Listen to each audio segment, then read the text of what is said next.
That's not right. The Princess and the Goblin, Chapter 2. The Princess Loses Herself. I have said that Princess Irene was about 8 years old when my story begins. This is how it begins. One very wet day when the mountain was covered with mist, which was constantly gathering itself together into raindrops, and pouring down on the roofs of the great old house, whence it fell in a fringe of water from the eaves all around about it, the princess could of course not go outside. She got very tired, so tired that even her toys could no longer amuse her. She would wonder at that if I had time to describe you one half of the toys that she had, but then you wouldn't have the toys themselves, and that makes all the difference. You can't get tired of a thing before you have it. It was a picture, though, worth seeing. The princess sitting in her nursery with the sky ceiling over her head at a great table covered with toys. If the artist would like to draw this, I should advise him not to meddle with the toys.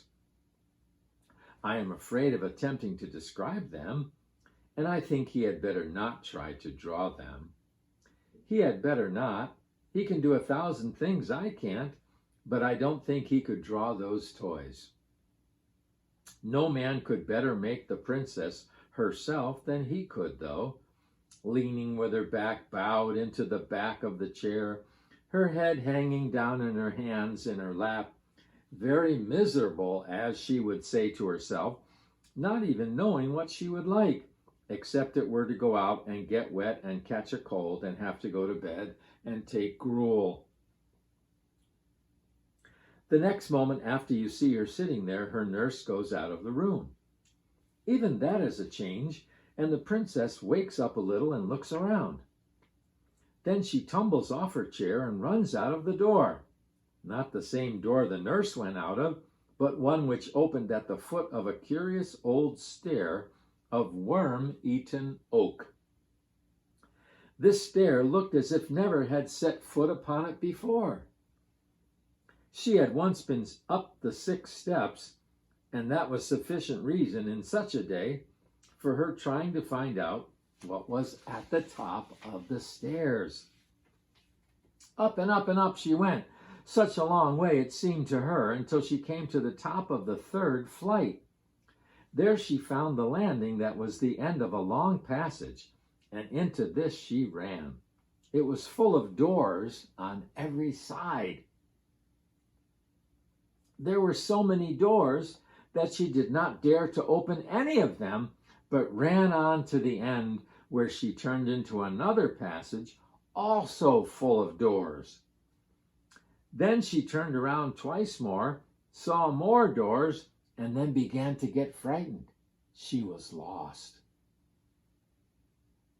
It was so silent, and all those doors must hide rooms with nobody in them. That was dreadful. Plus, the rain made a trampling sound upon the rooftop, and she did not like it one bit. She thought that she was lost. She had lost herself on the 3rd floor of the great house. She ran for some distance, turning several times, and then began to be more afraid. Very soon she was sure that she had lost the way back. Rooms everywhere, and more stairs. Her little heart beat as fast as it could, and her little feet ran, and a lump of tears was growing in her throat, but she was too eager and perhaps too frightened to cry for some time. At last her hope failed her. Nothing but passages and doors everywhere she looked. She threw herself down on the floor and burst into a wailing cry, broken by sobbing. She did not cry long, however, for she was as brave as could be expected of a princess. After a good cry, she got up and brushed the dust from her frock. Old dust she brushed off with her hands, wiped her eyes with her hands, for princesses don't carry their handkerchiefs with them. Next, like a true princess, she resolved on going wisely to work to find her way back. She would walk through the passages and look in every direction for the stair. This she did, but without success.